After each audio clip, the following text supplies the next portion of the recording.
Good morning, everybody. My name is Kishor. I'm an engineer from Snap. Today, I'm talking about tweaking Valkey for high-rated workloads. And yeah, so for the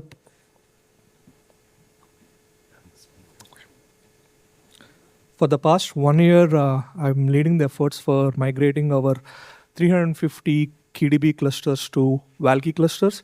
And we are from a small team, and huge credits to all of the team. What you see here is all from them, so real credit to all of them. So we'll keep it simple today. Real numbers, real incidents, real fixes. All right. So as I said, when we are migrating all these 350 plus clusters from KDB to Valkey, we do have our fair set of challenges. And today I'm going to talk about like one specific workload, high write rate, high memory utilization, and the one failure path or one failure case dominates this workload, which is full sync loop. So before I delve into full sync loops, how many of you like got paged in the midnight, like 3 a.m. related to a full sync incident here?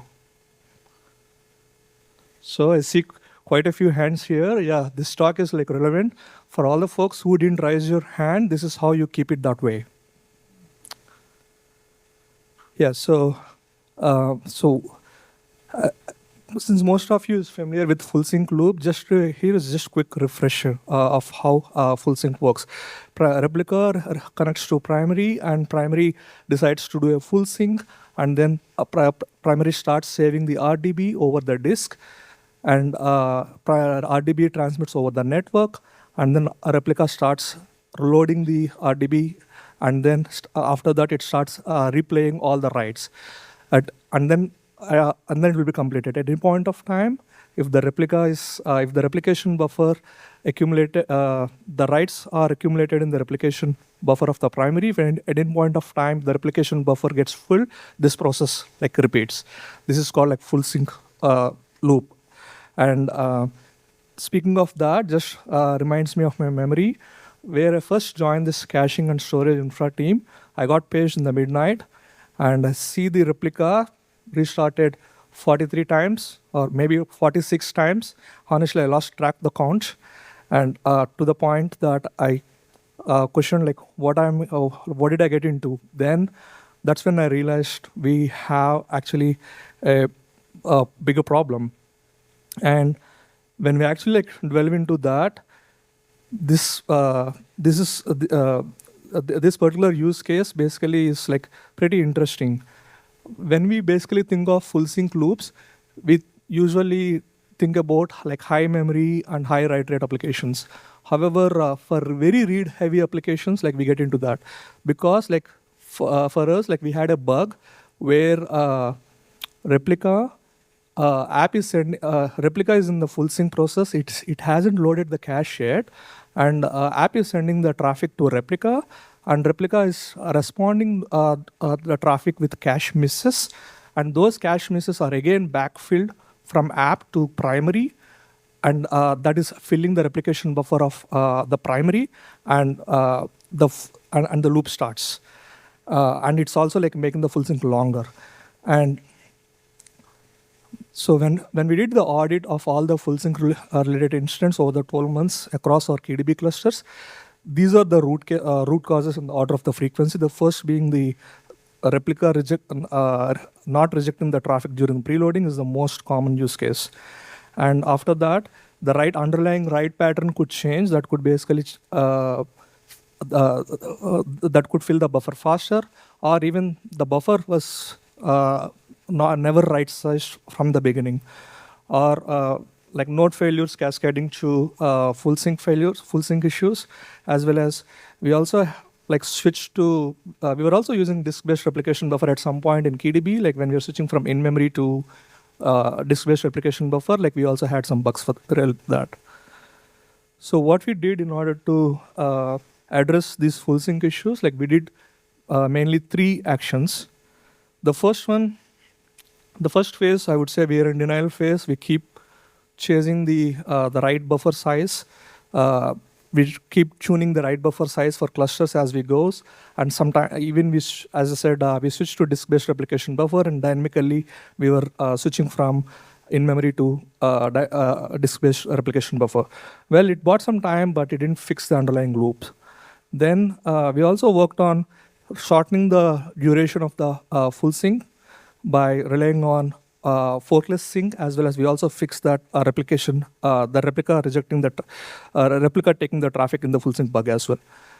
And the thing that actually like adds the most value is applying the back pressure. So even before what it means is we implemented write throttling. What it means is we slow down the writes even before the buffer gets full. So takeaway is like back pressure like beats the bigger buffer size here. So that's how we built in KeyDB, but when we decided to migrate from KeyDB to Valkey, some of the features that we built at KeyDB are not available in Valkey. So, and however, for our migration, we didn't basically like migrate, port all the features that we built from KeyDB to Valkey. There is like one particular thing that we actually ported out to our internal fork, which we're planning to also port it to open source community as well.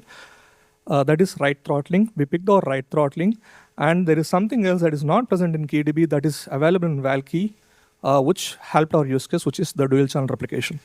So the combo of both write throttling and dual channel replication give us 3x more headspace than what we have at KeyDB, and here is the math that how it works. So before we have the write throttling and we only have replication buffer from the primary. When we enable the dual channel replication in Valkey, the little bit background here is like in the next slot also like we are going to see like how using fork needs basically 2x the memory in data. So for our use case, like we use 60% of the data memory just for the Valkey, and remaining 40% either for replication buffer or for fork or for the OS.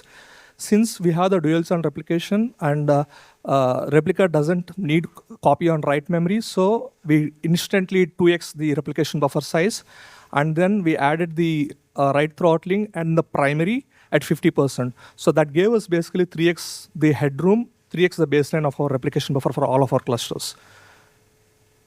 And then how it helped us for our migration is we actually did a benchmarking by taking the 100% utilization on the memory, on the highest possible memory for us with a 100% write rate. And from our benchmarking, it took us like 7 to 10 minutes for our full sync to be completed. We had 50% headroom for that, so we came up with the 15-minute threshold. And then we computed the time to fill buffer for every cluster for us, which is basically take the replication buffer size divided by the write bandwidth rate. So any cluster that is more than 15 minutes, it's safe to migrate. Any cluster that has less than 15 minutes, we either tune the replication buffer, or we resize the cluster. So that's how we came up with, we were able to roll 95% of our clusters safely. And next up, like we are looking for forkless from the community. As we know, like copy on write can double the memory, and it also like could stall the event loop as well. Plus, from our own KDB, like we from our production clusters, we know that forkless actually works. So, all right, yeah, that's all from my side. Any questions?